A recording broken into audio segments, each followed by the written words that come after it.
Good morning, Reds. What's up? Welcome to the Sunday Summary. If you noticed, I'm your host, Kyle. With me, as always, is not Steve. It's Craig Houlden this week. How you doing, Craig? I'm good, thank you. I was just saying to you, this is a really early time of the day for you to be broadcasting. I mean, how you do it, mate? How you get up on a Sunday at this hour, Kyle? It's fair play. It wouldn't be me. I'll tell you, it's rough, and I don't get up super early either. I kind of push it to the limit. Today, I got up at like 8:33. So like I try to sleep in as much as I can, but it's not easy. I give you credit. You told me before the stream we went live. I don't know how you do it. You go to bed at 6 in the morning. Yeah, I've always been that way though. I've always kept strange hours. I think it's I've always worked strange hours and kept strange hours. I think I'm at my most productive at nighttime. Man, see, I'm more of in the morning. That's when I'm productive. That's why I wanted to do it now. You know what I mean? But look, Craig, absolute pleasure to have you on, man. We haven't had you on in a long time, it seems like. How's the channel going for you, man? Yeah, it's good. It's good. Just busier, and still trying to grow it out bit by bit, day by day, stream by stream. You know yourself grinding it out, but yeah, it's good. I'm having fun, and that's the Yeah, it most seems important like it. part. Because there was a little minute there where I really wasn't having fun, and I'm sure we'll get into it. You've had some similar experiences, but yeah, going from strength to strength, hit 120,000 subscribers yesterday, which was a nice landmark. Nice. Yeah. You know what? Why don't we just jump right into that? So, like you mentioned, in case some of our channel members aren't aware, there was a divide in the fan base, right? And it was mainly on Twitter. I think it's safe to say, Craig, that it was mainly on Twitter is where it kind of stemmed from. But essentially, the divide was this, right? And Craig, we're friends and we have differing opinions on the club. So you are FSG out. Is that safe in assuming? I would certainly lean more that way. I would probably Okay. be 60-40 in that favor, yes. 60-40 in that favor. Okay. See, for me, I'm more of an optimist, right? I'm not so much throwing the blame on one particular area, whether it's, Klopp, Edwards, FSG, whatever it is. But the divide in the fan base was the transfer window, right? We got Konate in like from Jump Street. It was agreed before the transfer window even opened. That was our guy. 36 million-ish release clause, something like that. We got him over. We saw all these outgoing deals. Harry Wilson, Grujic, everyone going out. No other signings. Meanwhile, our rivals, big signings. Jack Grealish, 100 million. Lukaku, 115, something like that. And a lot of the fans were, I would say, upset with the club, upset with FSG that we were going to spend big. We have to spend big to keep up with our rivals. And for us, it was more so, at least for me, I wanted to be positive about everything. And I was telling everyone, I was like, don't worry about it, guys. We still have a great team. We have the same team that won us the Premier League. You know what I mean? And on our side, it did not sit well with the fans. So that's where our point of view was. And then when we got into on Twitter, we made a tweet essentially calling out the people who were FSG out, pretty much, not in so many words, but saying like, it must be rough to be negative all the time, to want to go against your own club. And we got a lot of backlash from that. And so I wanted you to tell us, what was it like on your end? And what are you thinking now? Because I know you've really turned a corner. You're back to being your positive self, because it's not always easy when you have fans just berating you all the time. And I got my first taste of that during this last transfer window. Yeah, it's difficult because there are some people who seem to be intent on being toxic and divisive no matter what. Now, whether you are and I don't like this pigeonholing one or the other because I think it's a nuanced situation. If you're FSG and FSG out, I don't think you should be just labeled in one box or the other because I think most of us are somewhere in the middle. We understand and appreciate that there has been a lot of good done at the football club, a lot of good. And there has been some faux pas or there's been some negative stuff as well. For me, I can only give you my own viewpoint. And for me, the Super League was the end of it. That was the last piece of trust I had. I very much give the owners credit for the positive stuff they've done. Without them, we wouldn't have Klopp. We have a league title. We have a Champions League. We've had probably the 4 or 5 greatest years I can remember as an adult watching the team. But I think the Super League and the fact that we'd seen other clubs that were in the Super League, United go out, sign Jadon Sancho, Rafael Varane. You'd seen Chelsea go out and sign Lukaku, as you said. Arsenal went out and spent 130 or 140 million quid. So I think some fans may have felt, and again, I'm just guessing here, Right.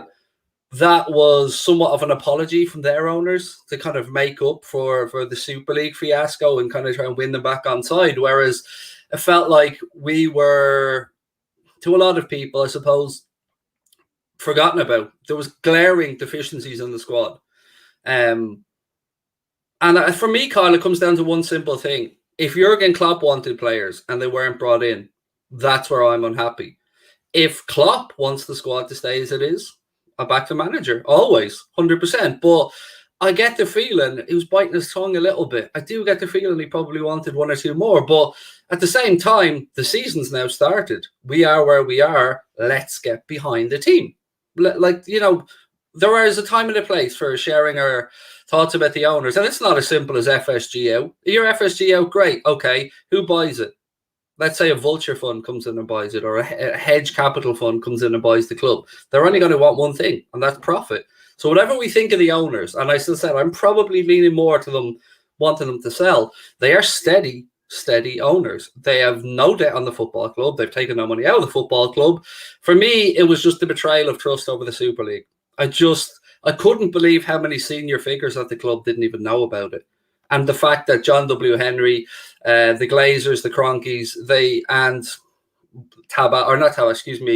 Real Madrid president, Florentino Perez, that they all went behind everybody's backs. The whole culture, the whole history of the European Cup, and just tried to overnight change it like that. I think that was the thing for me that I'm not lying, I would have stopped following football if Liverpool had joined the Super League. I would have just given up. And see, that's the thing. I'm with you 100%. I think the Super League was a horrible idea. And there were rumors circulating that there's a new, I don't know how true this is, but there's like a new Super League idea coming back where all the owners are kind of behind it. Now, I only saw that reported like one day, so I haven't really followed up on it. But I think it's the Napoli president, De Laurentiis, is floating some pan-European league or something like that. I'd just seen the headlines about it. I haven't really got a chance to dig into it. But it's like we already have the Champions League. Like, I mean, what more do you want? I mean, I think part of what makes the sport special, especially for me, why I fell in love with the sport over here, or over there, I should say, is the fact that these big clubs only play each other in the tournament every so often. I mean, look at AC Milan. This was a huge buildup to this game. And it was every bit worth it, if I do say so. I mean, I absolutely loved that match. So I get what you're saying, though, because I'm completely against the Super League. I didn't like it. You know, John Henry, we can go back and forth on this, the half-hearted apology. I thought it was good that he came out and actually made an apology. I do. I mean, regardless if it was a PR stunt, whatever, I think it was good. Now, more to that, Craig, with you, and, you know, with all due respect to you, this isn't the first time that this has caused some turmoil on your end in terms of wanting to leave the channel. Now, I will level with you.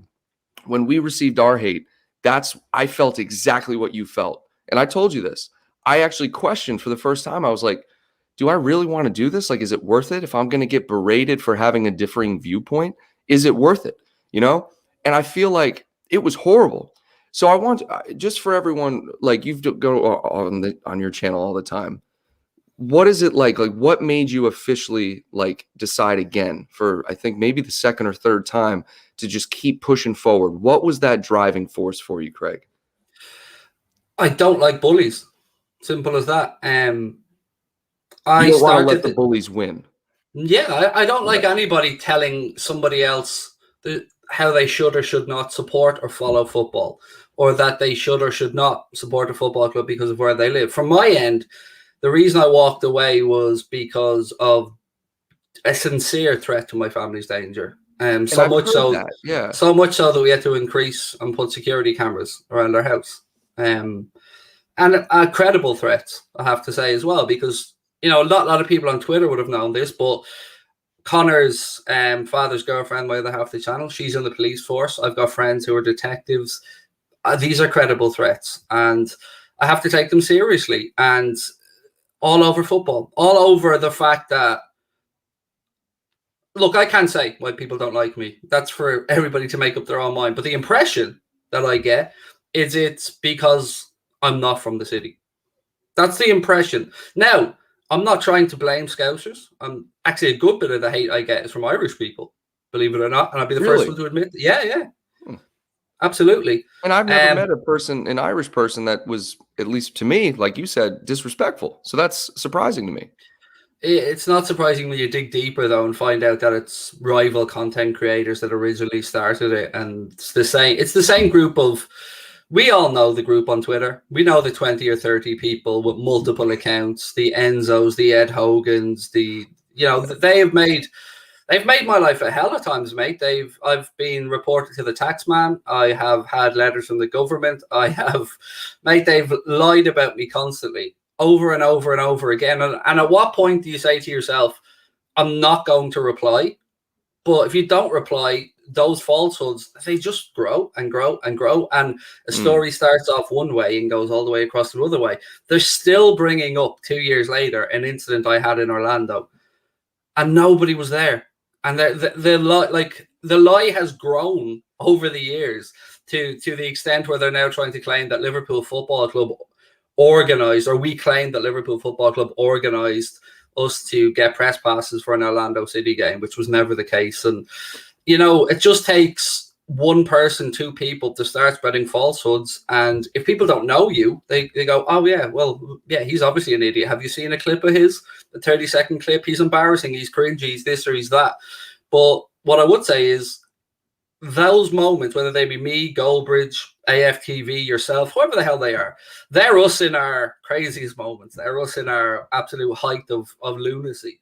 Come into the channel most of the time and you'll see calm, rational thinking and a very nice audience. I don't know what it is. And it's not just Liverpool fans. There's a divisive nature throughout football at the minute. And I don't like it.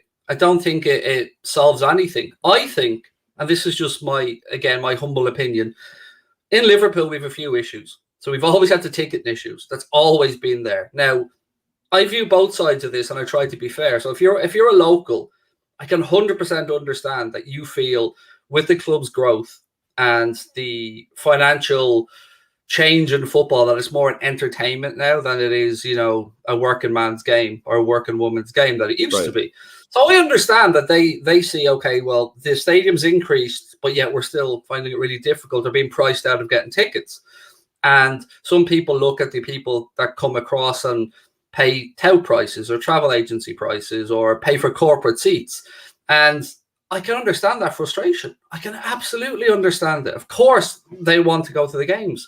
But from our side as well, it could only be once or twice every couple of years that you get to go to a game. And of course, none of us want to pay over the odds for tickets. But there's this sweet spot that Ian Eyre mentioned before, that the club have a demand that obviously exceeds what's available.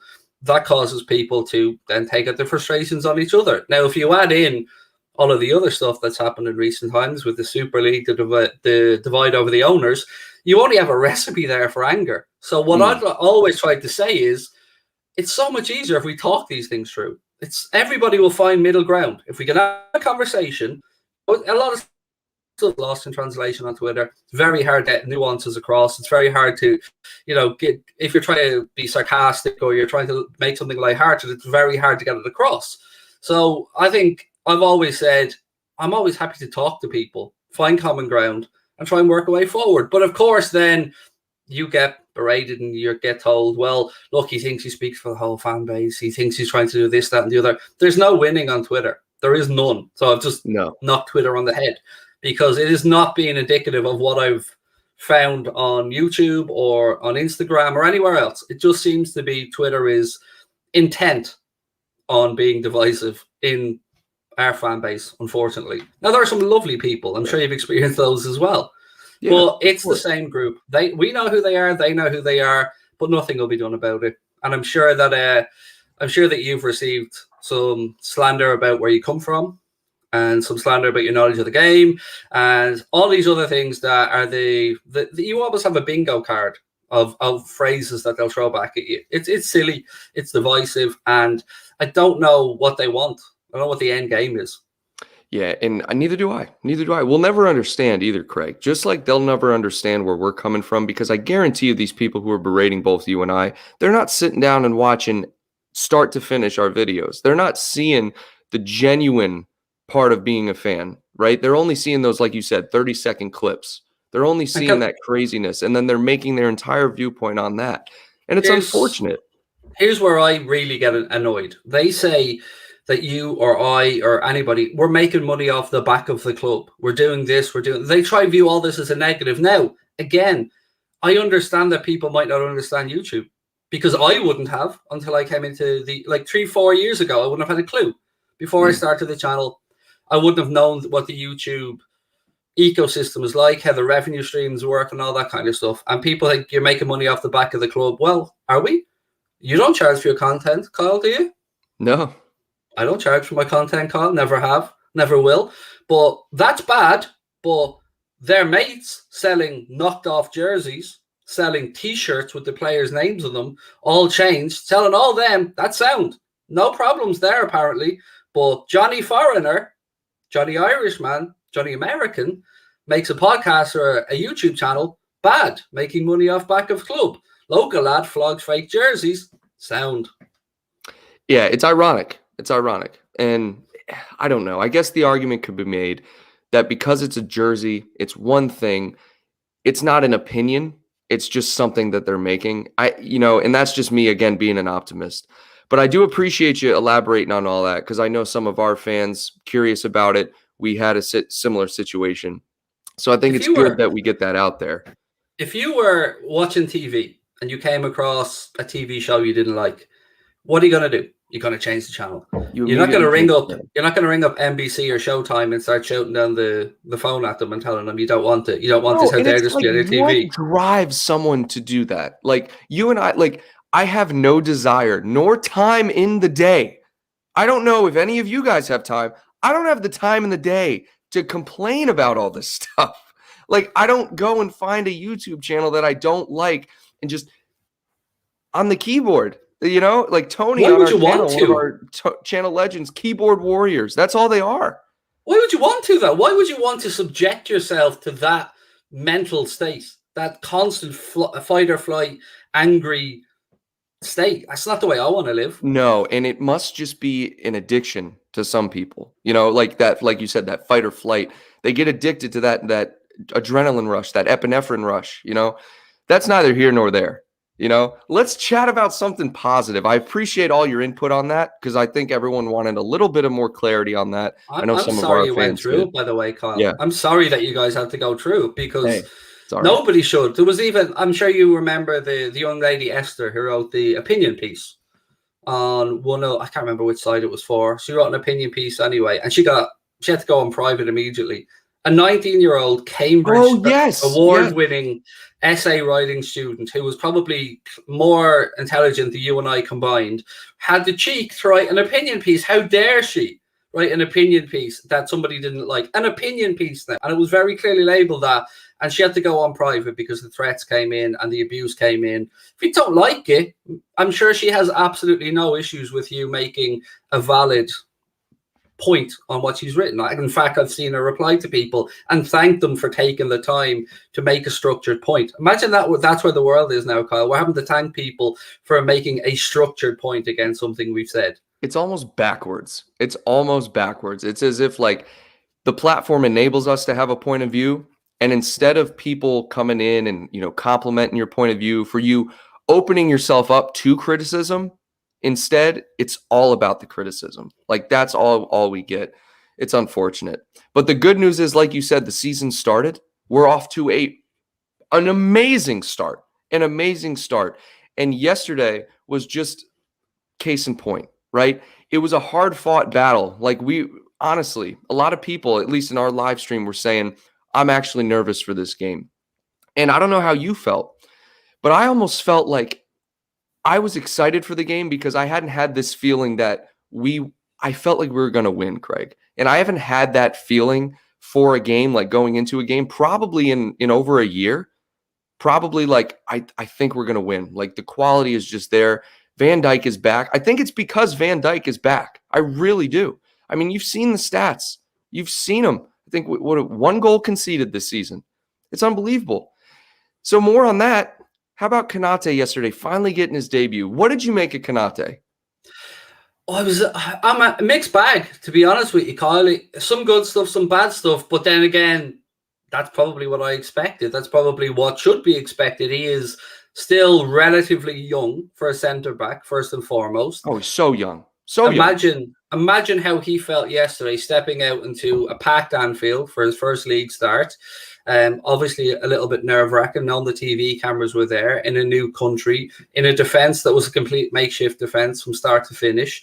And yet they still got through the game with a clean sheet. Now, there were a few wobbly moments, but I'd be somebody that would never judge a new player for at least 6 months to a year before they come into the team. But it's good. He got the debut out of the way, kept a clean sheet, and that's all we can expect from it. And he looked happy. That's the most important thing. He looked happy.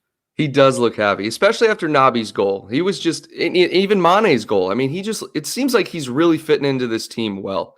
And one thing I noticed, you said it was a shaky start. The first 2 minutes were very shaky. I mean, Gallagher sent that ball back into the box. Allison had to make just a world-class recovery in no man's land, and it bounced off the post. I think everyone was a little nervous at that point. And there were a few times in the game that you saw Konate was not communicating. That's all it was. The ability's there. We saw it in the 1v1s with Benteke, and then trying to remember the other, was it Edouard maybe? Yeah, breakaways, 1v1s. He did excellent. Phenomenal. He didn't go to ground, which has been my criticism of him. He stayed with the play, and he let the attacker make the decision, and he defended well. The criticism is he wasn't communicating with Van Dijk or Allison at the back, so there were some shaky moments. Would you agree? Yes, I absolutely agree. But I think it's also to be expected. Now, the upside of this is we did this, we experimented, we rested players, but we won. Last season, that wouldn't have happened. Last season, we would have probably dropped points, but we did it against AC Milan. We did it again today. And Jurgen Klopp, whatever we think about the squad depth or not, was able to make those changes, and we were able to come away with not just a clean sheet, but a win. And it was beautiful because Crystal Palace are much improved. They had a phenomenal transfer window, in my opinion. And they revamped everything: attack, midfield, and defense. I mean, they brought in my opinion, pretty solid players, And another thing to that, I actually forgot my train of thought, like you were saying. Oh, the rotation. It seems like Klopp is not hesitant to rotate this season so far. We've seen many different lineups. Like yesterday, James Milner still able to come in at fullback and just put in an amazing performance. Tsimikas, we're not missing anything like offensively or defensively with Tsimikas in there compared to Robertson, in my opinion. And even with Konate next to Van Dijk, I mean, it just looked great. And Milner, the midfield was that solid midfield. Milner had the most sprints, the most distance covered, the most touches. He always does. It's ridiculous. He always does. Covered 11 kilometers in that game yesterday. Oh my God, it's just unbelievable. He always does. It's like he comes in and he makes it a point to, I'm just going to out sprint everybody. And the guy, how old is Milner now? He's 35, isn't he? He's got to be up there. He's a perfect example to any young athlete, not just footballer, any young athlete, that you live that lifestyle. You live an athlete's lifestyle. You take care of yourself. You eat clean. You limit your alcohol intake. Look at where he is. Look at where Cristiano Ronaldo is at their age. It is phenomenal, the longevity that he's had, and not just the longevity, but the multiple positions he can play in or can assist in for the manager. He must be a dream for Klopp. Oh, yeah, that's why Klopp doesn't want to get rid of him. And I wouldn't want to get rid of him either.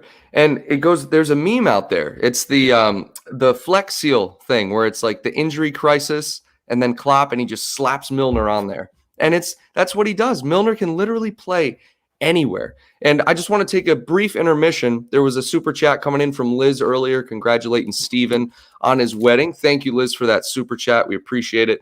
I'll make sure to give Steve that super chat. Steve's enjoying his honeymoon now. I don't know where he's at, but congratulations to him. He deserves the time off.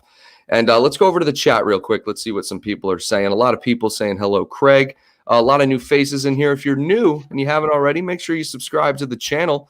Shayna, what's going on? Dermot, Liz, Oyvind, what's going on? Of course, Anfield Agenda in here. What's going on? Milner was top 4 touches. Everything you said, Craig. Absolutely love it. Rashai and Thiago had something. So we're going to Thiago. Okay. So we'll talk about Keita in a minute, but Thiago, does it not seem like a game doesn't go by where something a little bit goes wrong with injuries, Craig? Whether it's Origi with a cramp, against Milan, or Thiago with a cramp or whatever he had yesterday.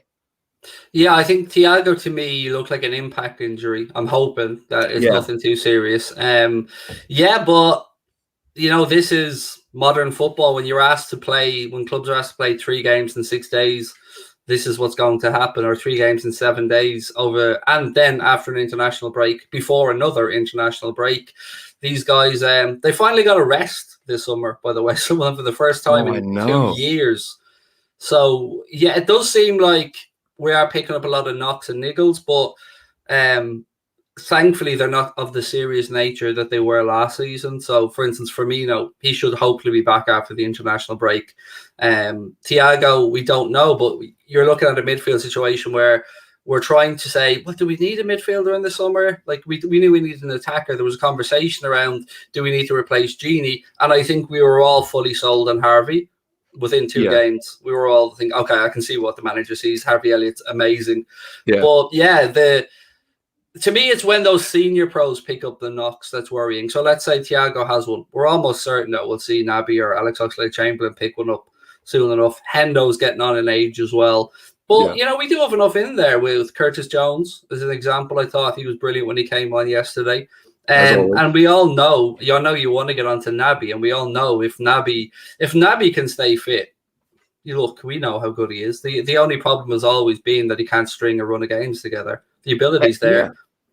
Everyone knows. You're right. Everyone knows, and we see it. I think the fans, including me, are hesitant to be like, oh, Naby Keita is great, because we're afraid he's going to get injured again. You know what I mean? But he's been able to pull a string of games together. Over the summer, he did a lot of strengthening, and he seemed like he got bigger. He got a lot bigger this summer, at least in my opinion. And yesterday, man, just Naby Keita being able to finish that with his non-dominant foot outside the box, first time, it's just, I think people don't realize, I mean, they do, but people don't appreciate how great that finish was. Doesn't matter who it's against. It doesn't matter. It's Crystal Palace. It's still on the volley, and you still got to finish. It's ridiculous. I'm an advocate for keepers catching balls, by the way. I've never understood why some of them punch in certain areas. And I think yesterday was a good example of why not. But that being said, wow, as you said, technique, watch it out of the air, knee over the top of the ball, follow through the direction you wanted to strike it. And just as we speak, West Ham have gone 1-0 up against Manchester United. Whoop, whoop. Let's go. I'm on with Goldbridge at 4:00, so I'm going to have great fun if they draw points today. But yeah, it was amazing. It was. I'm torn now. I'm torn, Kyle. Do I love that more, or do I love Hendo's more? I'm torn already. See, I think for me, it's a situational thing, because Keita just needed that. You know what I mean? Like, I feel like I love Keita's more because I was just waiting for it. I called it yesterday too. I called it during our watch along. I was like, I feel like Keita's going to score here. I really want Keita to score. And he does it. I love it so much. And it seems like most of his goals are screamers from outside the box. It's like that's all he knows how to do. He looks like he's the perfect answer to the left-hand side, because we've seen Harvey Elliott was favoured to the right-hand side when he was playing, when he was fit and available. So we had Fabinho. Nobody's displacing Fabinho. So we have him as the 6.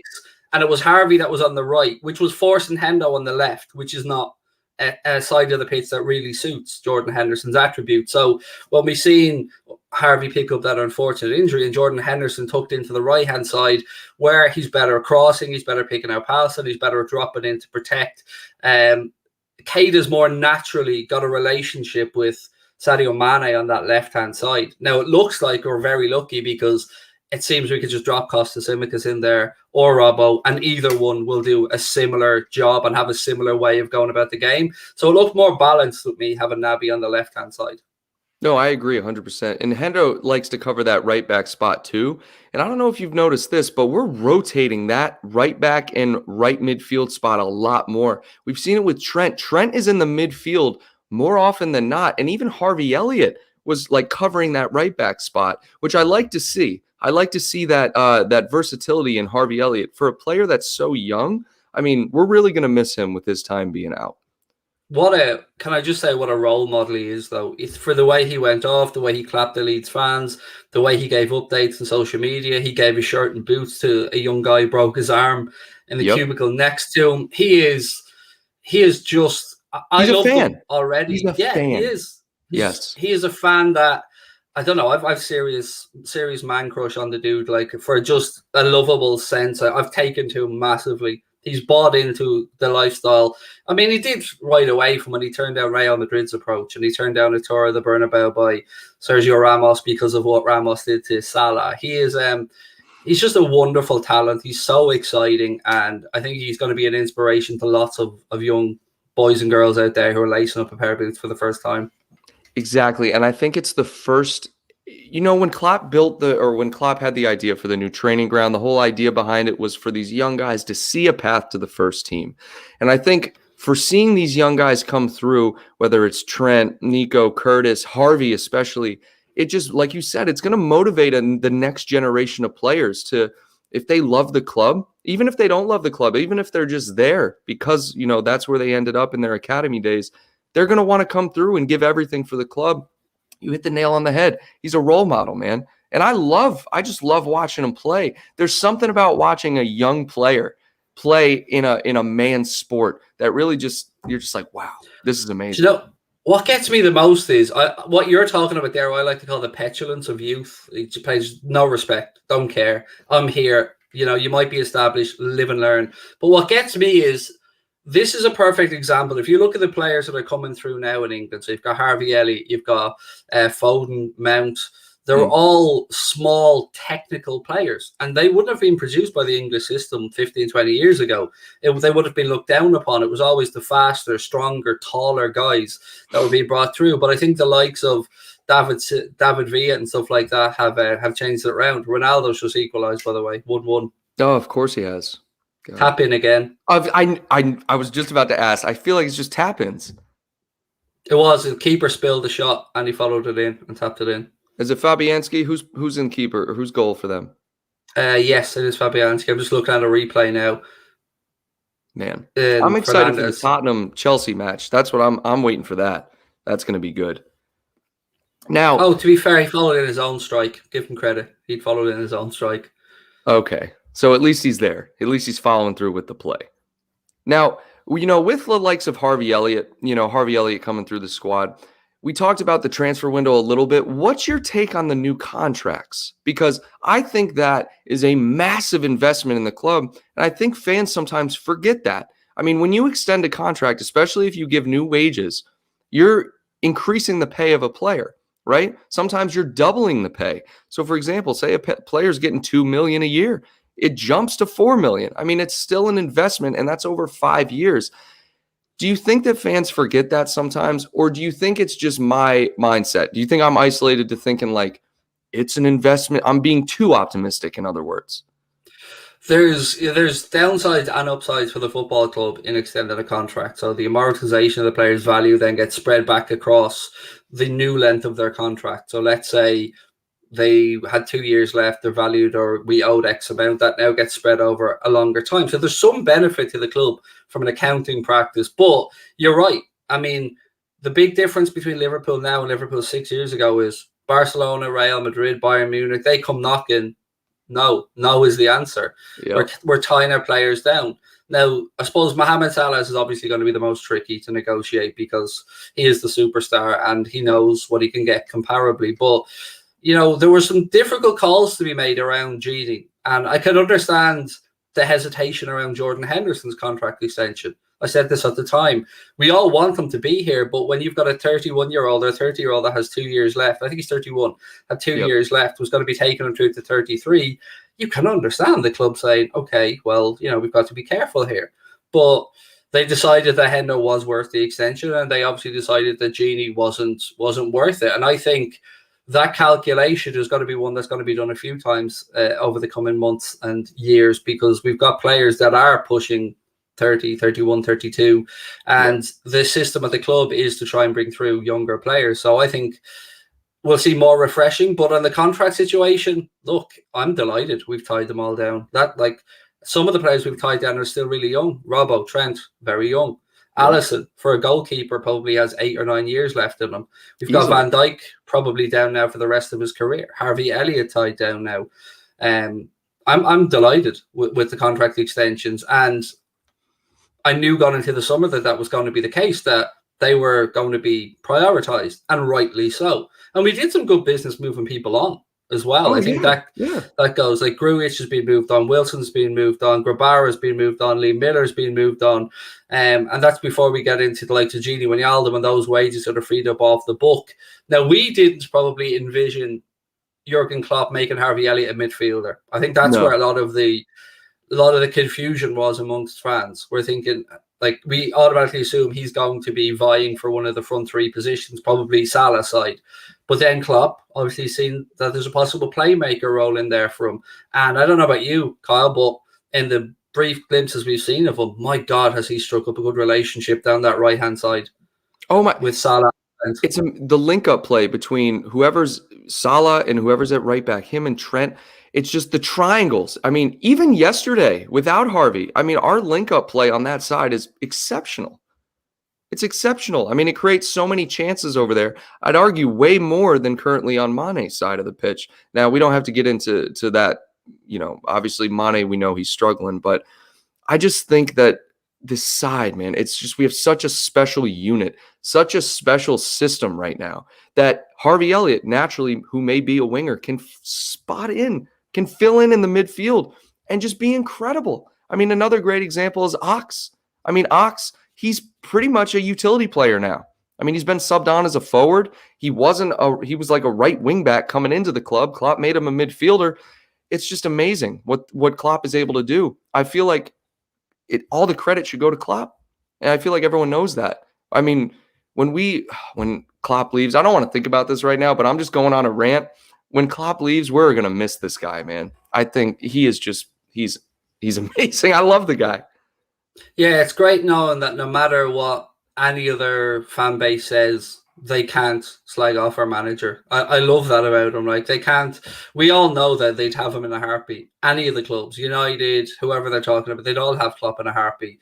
And I don't want to think about it either. I keep getting asked about it on streams, but I refuse to think past 2024 because, look, man, that's a long time in football. Oh yeah. And Klopp in interviews, he brushes it off too. He's like, there's so much time. Like, we don't have to worry about that right now. And another thing I wanted to bring up, I was going to ask you about it earlier, or really just discuss it. You said Klopp was biting his tongue a little bit. He came out and he was like, why would we want to sign more players? Like, we have everyone we need. And I honestly think the more I watch the squad play, I honestly think Klopp believes that. I think he really does. I think now the argument needs to be made.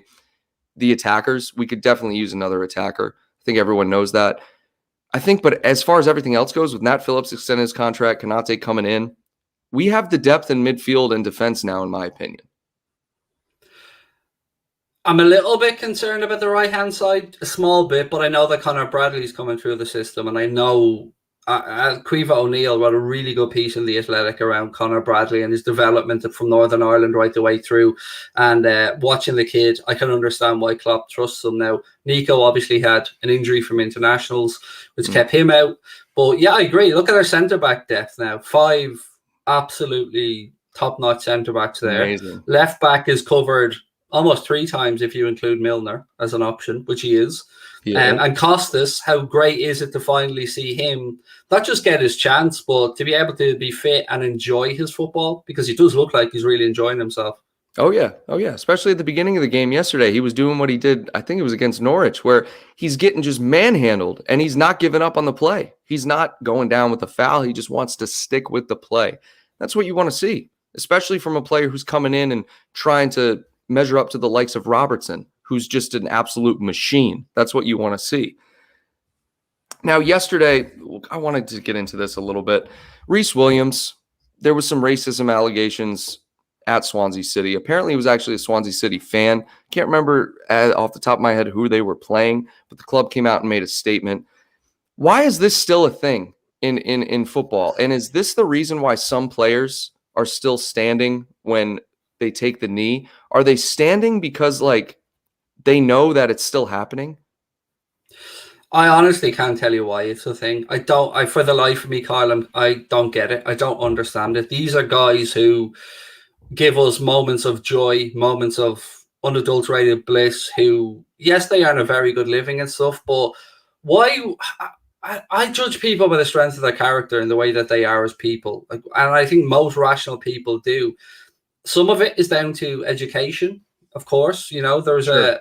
there's a generation probably above me that are trying to learn, and they are trying to change. But I think enough isn't being done, whether it be in the games. I think the clubs are trying their best, but it's a pretty hard thing to police unless the fan base starts policing themselves as well. But on social media, the social media companies are a disgrace. It just keeps They're coming back to social media. It's toxic. It's horrible. it isn't social at all, is it? Like, if you think about it, No. it's so disgusting that somebody like, I'm sure Raheem Sterling or Reece Williams or Marcus Rashford or whoever it may be would happily say, "Mate, you're a crap today. You missed that opportunity. You know, shouldn't have happened. You should have been doing better." I'm sure they'd happy see hundreds of those comments because it's based on what they've actually done. Their Right. race, their religion, their sexual orientation. What the hell has that got to do with anything on the field? And it's just another way of trying to divide people. And I don't get it. And I don't understand why you'd want to try and belittle somebody who is fighting hard to give you moments of joy. I mean, and I have to say, I give great credit to this new generation of young people coming through who are tackling so many divisive issues head on. Whether it, like my daughter, as an example, my daughter's 17, she has multiple friends who have various sexual orientations, and it's just accepted as a normal thing, and it's great. And as long as they're happy and finding love in their lives and being positive, then, you know, this is all we should wish for. So I don't get it, mate. I mean, why would you judge somebody straight away on the color of their skin? And we all banter opposition players, we do. Yeah. Like, It's part but of it, you know? it's disgusting. And I mean, I'd be fully in agreement with players to walk off the pitch and leave. They shouldn't have to be subjected to that in a workplace, and it is their workplace.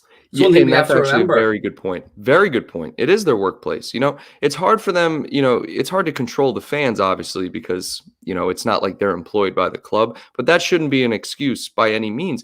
And even if you guys disagree with a viewpoint of someone else's, you don't have to act on it. I feel like that's where it comes down to the self-control aspect, where social media, because it's anonymous, you don't have to practice self-control. You can do all of this. And that's why people, I think, of that caliber flock to it, which is unfortunate, We which is have to why I'm glad you understand. actually went away from Twitter because, good Lord, Twitter's the worst of it. We have to understand as well, though. I think that people will make mistakes as well. We have to take that into account because I don't like the cancel culture attitude. I don't like it one bit. I don't like comedians' material being pulled up from 15 years ago, or I don't like a football player's tweet from when they were 15 getting brought up when they're now a professional footballer. We Oh, have yeah. to understand that people will make mistakes. We will all say, you probably said it on streams. I've definitely said stuff on streams that have got me into a bit of trouble, not around race or anything, but stuff that's a bit over the top, or my Yeah. reaction, but I think what we need to understand is I'm not the same person I was when I was 30, 10 years on down the line now. I've evolved and grown as a person. I've become less angry. I've become more educated in certain scenarios and topics. And I think we need to understand that we are all like this. We all evolve. Something we did 10 years ago doesn't necessarily mean we're the same person now. So I think it's both. We do need to cut it out for the racism and the Islamophobia, or any type of discrimination whatsoever, but we also need to understand that people make mistakes, and if they genuinely are sorry for the mistakes, they want to learn, they want to be educated, then we need to encourage that as well. Yeah, 100%. And I honestly, I'm going to bring this up because when John Henry, he came on, when he made that speech about the Super League, it might not have been in that speech, but he's been mentioning that they're learning, they're I American want to just owners. Can we pull up this from Leon? Being racist isn't a mistake, he says. Mate, have you never opened your mouth and said something, whether it be the C word or bad language in front of kids? Or I never said only racism. I said people will make mistakes. I didn't try and say that racism is okay in any way, shape, or form. So please don't put words in my mouth when it's not what I said. Hey, fair enough. Fair enough. Let's go over to the chat then. Oh, my mother supporting the cause as always. $5 super chat. Kyle did a great job as the best man for Steve. Yeah, Craig, if you didn't know, I was Steve's best man, and I killed that speech. I Yes, well killed played. it. It was a pre-written now because I've done best man once for my best mate. And by the way, congratulations to Steve and Oh, his yeah. new lady wife. I hope they have a lovely honeymoon and a great life ahead. But yeah, was it off the cuff or did you pre-write? So I actually tried to write stuff down. I was going to do it off the cuff, and then I wrote stuff down, and I only wrote it down so I didn't forget the main points, but I didn't read off of it. It was all off the cuff. So I'm kind of proud of myself for that. But man, it's just good. It's good to be able to get up there and just like, speak for someone who means a lot to you. You know what I mean? Especially in front of a whole group. Which again, it kind of ties back into what we're doing, Craig. Like we have a platform to speak about the club we love. And that's all we're trying to do. That's I never literally think all about we're trying to do. think about the numbers though. I always get scared if I think about the numbers of people who may be watching or what parts of the world. It is Oh, really yeah. odd because if you go out and about, we were over in Leeds, Bradford last weekend for a boxing fight, and Connor and I were out and about in the town, and people were coming up and saying hello and stuff like that and introducing themselves, and you kind of forget that it's real world at times because we're sitting behind our webcams and we're talking. We see people in the chat, of course, Yeah. but you forget that they're real human beings sometimes. It's very strange. And again, when you're talking to the chat like that gentleman earlier on, Leon, when you're interacting with somebody like that, all you see is somebody's profile icon and their name. We don't know what age they are, what part of the world they're in. Their So many things tone. like that. Right. Yeah, so many Yeah. things that we've got to. That's where I make a lot of my mistakes. I misinterpret so many things that are written to be aggressive because I guess I'm in a position of being defensive because I've always had to defend against some of the negative stuff that's been thrown at me, and that's probably something I need to work on as well as those that are dishing out the trolling and stuff on Twitter or whatever it might be. So again, we're all learning as we go. It's tough to just not do anything, and I agree. When I was in the early stages of the channel, right, and I remember the first time I got like a bad comment, it's very tough to just like not want to respond. But you kind of learn, you learn and you grow as you get older. It just goes back to what you were saying. Like if you go back and you look at some of this, if I go back and look at my social media 10 years ago, it's embarrassing. It's embarrassing because everyone, you just evolve. And social media back when it first came out, like 2010-ish, it's a completely different world. It's way before cancel culture. It's way before political correctness. Like it's just completely different. And we're learning as we go. I mean, there's a phrase for it, but I forget. But literally, we're almost backtracking because we weren't prepared for how big the internet is, how big social media is. So there's no legislation in place, right? That's why there's a lot of discussion about the social media companies need to do more. Craig, they don't realize how big they are and how much pull they have and how much freedom they're giving everyone. And I think that's a big part of it. I mean, we're almost skating the line with politics here. We won't get into the political part of it, but that's, again, it's all part of it because social media is a part of sports now. I mean, every player has a social media account for the most part.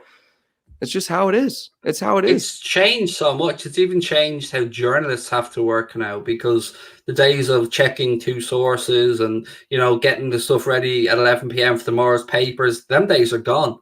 You look at transfer news now, it's all bang, bang, bang, bang, bang. Everything is immediate. Something happens, somebody with a phone, immediately then the journalists are asking, can they use the video footage? It's incessant. We don't get a break.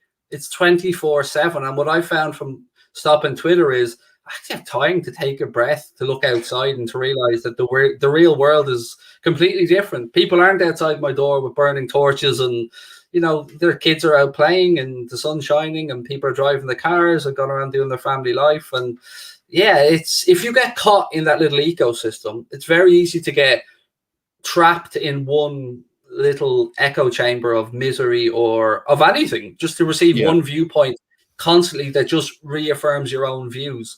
So it's not healthy because we need debate, conversation, and let's, again, you don't want to talk politics, of course not, but let's say Republican, let's say Democratic, they might, why do you have to be all one thing or all the other? I'm sure both people in any circumstance have mixed views and some of them probably align. So I always would try and find those mixed things that we share as a base to try and work off in any conversation, whether it be about football or anything like that. Like, and I don't get this need as well from some. I don't know if they're young or old people, but especially on Twitter, of undermining other players.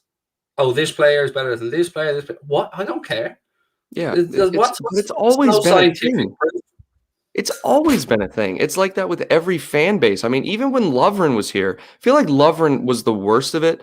People hated Lovren, at least the Twitter people that you're talking about. I mean, it's like, yeah, he had bad games, but it's like he was a player for the club you love. It's like, why? What is the problem with just supporting everyone? You know? And look I mean, at you his can. story as well. He went through a hard life. Yeah, no, yeah, that documentary was insane. Like, I think he was a refugee, wasn't he? Yeah, I mean, Yeah, it's just they had to move. They had to move out. Yeah, it's move out of the crazy. country. And look, I was guilty of that as well. I was guilty of giving Dejan Lovren some stick at times for his performances. I absolutely was. But Oh, yeah. again, But stuff that's like what? okay. It's okay to criticize a bad performance. When it's not okay is when it becomes abuse, when it becomes like you said earlier, attacking their personal beliefs or whatever. It's again touching on what we said a few minutes ago about the cancel culture and stuff.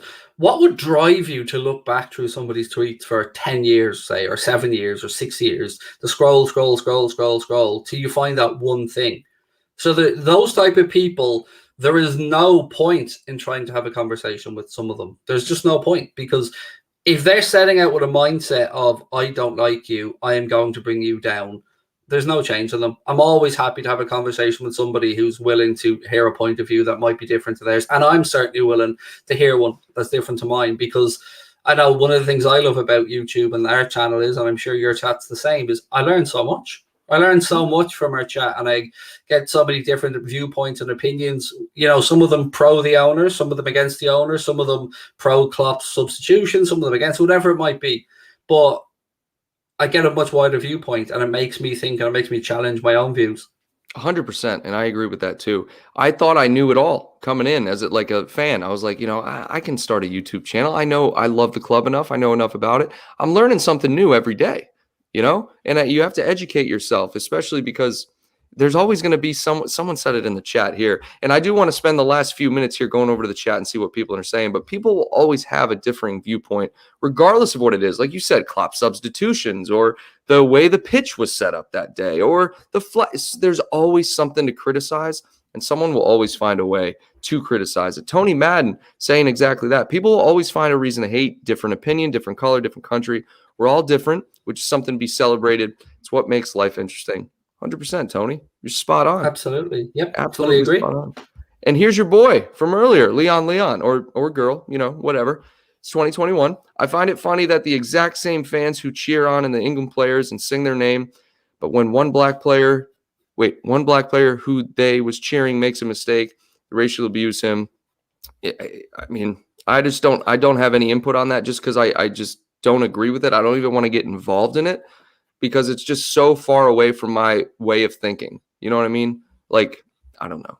It's almost as if those type of people are waiting for it to happen, isn't it? Like, they're just waiting for an excuse to unleash their anger on, as Leon said there, a black player or wherever it might be. And yeah, that was a horrible example what happened to the guys during the Euros for England. And again, they are young men that are out there, are just bringing positivity to the world. Look at what Marcus Rashford has done. Look at what all of these young guys are doing. Oh, yeah. I tell you what, they're a lot different to the footballers when I started following football, who would be in the pubs on a Sunday and have a Monday club where they have a few drinks, and they come back, and pre-season they'd be in terrible shape coming back in. These guys now are changing it. They understand that the eyes of the world are on them. They understand. I mean, God Almighty, what Marcus Rashford has achieved as an example is just tremendous. He's tremendous. And they deserve to be celebrated, and rightly so, not vilified. Rival a club aside, it's like, who cares at that point? This is what he's doing off the pitch. Like, you got to respect the guy, regardless if you like him or not, or you like the club. Like, just, he's doing something good. Like, just shut your mouth and respect it. Like, he's being a good person. I mean, because he knows what he's talking about. He's been there. He's been hungry. He's suffered. He understands what it's like, and he doesn't want the next generation or the current generation of youth to have those problems. It's beautiful that he's trying to do it. I absolutely commend him for what he's done, and Raheem Sterling for the work he's done as well. Oh, yeah. And so many other great footballers. Juan Mata, the foundation that he has, that people give up a percentage of their wages and stuff. These guys do stuff that they do not have to do, and a lot of them don't court press for it. Like Jordan Henderson, this is a great work, always rallying around. First one to bring the England players together, bring the Liverpool players together. These guys are all, I tell you what, they're not just footballers. They're almost ambassadors at this point, some of them, for the great stuff that they do. They have to be. I mean, and honestly, that's part of the contracts in some of these situations is you're an ambassador for the football club, but you're also an ambassador for the sport. You know what I mean? And Liz bringing up the Mo Salah hate, which I'll never understand, as probably the most out of all of it. The hate Mo Salah gets is ridiculous, especially when he sends so much love and light into the world, plus those abs. Yeah. I mean, good God. The guy's the most in shape person I've ever seen, without a doubt. Yeah, he's himself and Ronaldo are probably the two most. I don't even. I read a great story the other day. Yeah, I don't know Leon what he's Goretzka on. is up there. Yeah, God, whatever the Bayern diet is, he's certainly beefed up. But I read a great story about on Friday in the canteen in United's training ground. It's cheat day, so there's always an apple crumble or a brownie or something for dessert. But last Friday, Ronaldo went up. He got his dinner. I think he got eggs and protein, high quality stuff. Nobody, not one person, got up and went near the sugary treat day things, because that's the impact. They know that's what Cristiano has done to get to the top. That's how he's looked after himself. That's the way an athlete lives. And again, you talk about why bring in James Milner's or you have Cristiano Ronaldo's at the club. Sometimes their impact can't be measured purely in what happens on the pitch. It's a mindset, and it enhances those around them. I'd give James Milner a contract if he never kicked the football again, just to have him around the club as a coach or as an ambassador or to help younger players come through. It's just contagious. Exactly. I mean, James Milner, there's a reason why he's around still. I mean, and I would be completely happy if Klopp brought him on as a coaching staff member or even just like a mentor, someone just to teach these young guys the ways, because like you said, with the new generation coming in, there are changes happening. And I mean, a lot of it is good off the pitch, but sometimes you see in certain players the lack of a work ethic or maybe some of the laziness taking effect. And I think some of these older guys that are just, blue collar, like just like old school guys, I think that rubs off on some of the younger guys. Yeah. What else we got? Lucas McLeod, what's up? Big up. Shout out. Leon. I just want to take a second to say rest in peace to Jimmy Greaves, who sadly passed away today, age 81. I grew up watching St. Greavesy. A lot of English-Irish people probably remember them on a Saturday on ITV or UTV at the time. And yeah, he sadly passed away today, unfortunately, age 81. So may he rest in peace. One of the absolute greats. Good. Rest in peace. Absolutely. Now, was he like a media guy? Yeah, well, no, he was a professional footballer. He was England's leading scorer for, I think, until, was it Rooney or Kane took the tally off, or maybe he still is. I think it was 77 goals. Had an illustrious playing career, then went into television work as well with Ian St. John. They had a show called St. Greavesy, which used to be on, I think it went between a couple of channels over the years. But yeah, he's sadly passed away. He had a stroke a few years ago and sadly never really recovered and passed away early this morning. And again, this goes back, I'm learning something new every day. You know what I mean? It's like, I don't know everything about the culture over there. So I appreciate that, Craig. So yes, rest in peace to him. Let's go over Leon. I want to give him a chance to redeem himself here. I remember Everton fans bringing in, okay. I don't want to read that one. All right. Jay Baker, what's going on? Some things in this world will never change. A lot of people will never change. Yep. John talking about Sadio. Take what Sadio does. He doesn't care about the money. All he cares about is helping others. Well, yeah, I mean, we've seen the pictures with the broken iPhone and he sends the kits back home. I mean, all these guys are great guys. I feel like Klopp has assembled just a team of great humans. I mean, I really believe that. What else we got in here? Leon. St. Greavesy was a great football show. Great player. Spurs top goal scorer of all time. Okay, gotcha. All right. Jay Baker, right. Love you guys. Head coach, shout out. Just in case you didn't know, Craig, Steve and I are head and assistant coach. We're going to take over the club once Klopp's out, so just be ready for that, okay? Oh, that's right. Okay. I this week declared myself the mayor of football YouTube, so, Oh, Your head nice. coach is, I'm the mayor. It's self-proclaimed, but Oh, just mayor. I wasn't okay. greedy. I So left no president election. there. No No, election. God, no. This is Oh, not a okay. democracy on this front. No, I'm Oh, going full gotcha. on dictator mode. It's okay. I don't know if a lot of people would agree with that, but hey, I'm all for it. Let's get behind Craig, football mayor of football Twitter. I love it. So, Craig, I just want to take a second. I appreciate you coming on the show. I think we cleared a lot of the air. I think there was a lot of confusion about what was going on. So, and on my end too, it clarified some stuff for me. So, thank you very much for that. And more so on the football front, based on the start of the season, man, I just can't wait to get everything underway, like deep into the Champions League. We got Norwich coming up on Tuesday, I think. And I think we'll get to see some of the other players get rotated in there. I know Nat Phillips is predicted to start, which is good after the performance he put in last year, man. I just want to see him. I just want to see him be a part of the team again. Because I Yeah, feel like there was such good energy when Nat Phillips was in there. it was such a strange day, though, wasn't it? That he was available to be sold all day, and then all of a sudden, bang, new 4-year contract. Yeah, that was It's odd. But I you think have the to club imagine approached that him it with was that. negotiated beforehand. That if an offer came in and you were willing to take it, you wanted to move, we won't stand in your way. But here's a contract offer, which is again good work by the club. Yeah, 100%. They're basically saying like, hey, we want to give you an opportunity to move so you get first team football, but if not, we're going to reward you for what you did this season, which ultimately should speak to how the club operates. And I feel like that's good. That's good because you don't want to do Nat Phillips dirty after what he did for us, you know? And I think that's why a lot of fans, the Ozan Kabak situation rubbed them the wrong way because I think a lot of fans wanted to keep him because of what he did. I mean, he was a solid performer. What do you think about that? Like, I mean, just real quick, like the Ozan Kabak thing. I didn't lose any sleep over it, but I can see why fans were like they wanted to keep him. If we were going to move on Nat Phillips, let's say for 10 million, and we could have gotten Ozan Kabak for 8.5. I know the buyout or the agreement was 18, but Schalke were in such a difficult financial position. We probably could have got him for about 8 to 10 million. So if we lost Nat Phillips, then I would have said probably reinvest that money in Ozan Kabak. But he's at Norwich now, so we'll get an opportunity to see how he does get on in the Premier League, albeit at a lower level. Yeah, no, and that's fine. I mean, he took on Watford. I mean, I only saw the highlights of that game, but seems like he did okay. So I do want to take a second and thank everyone who joined us in the chat, our channel members, anyone from over at Anfield Agenda. We appreciate you guys so much. Give the video a thumbs up if you enjoyed the show. Make sure you subscribe if you haven't already. And Craig, the mayor of football Twitter, or not Twitter. Oh, God. YouTube, Football definitely not YouTube. Twitter. Good Lord. I think everyone would have a fit if that was the case. But thanks for coming on, Craig. Always a pleasure.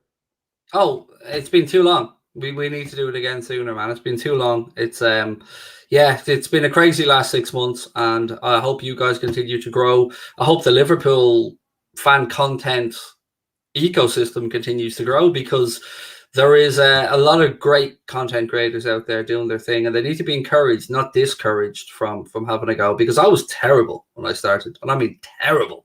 See, I don't think so though. Like I was so monotone and dry but luckily I got very lucky. I never really got the abuse on YouTube. I was always very supported, and it just made me loosen up and become more free and have more fun. And I think there's so many great content creators out there doing their thing that we need to encourage them. And that's why I think we see all these little appearances we all do on each other's streams and stuff, because it's show like we're not enemies. We're all here together doing the same thing because we all love the same club, or at least the same sport. Yes, we're all specifically speaking about Liverpool, we're all a family. We all love the same club, regardless of your viewpoints. That's why we have these platforms, Craig, for people to come in, especially for us. Sunday Summary, we want everyone's differing viewpoints on the club, whether it's a bad viewpoint, a good viewpoint, doesn't matter. We want that because, like you said, we're always learning. We always want to open our minds up to different viewpoints because it makes everyone a better fan. It makes you appreciate the sport more, and that's what it's all about. So again, thanks, Craig. Thank you to everyone who tuned in to the show. Until next time, Reds.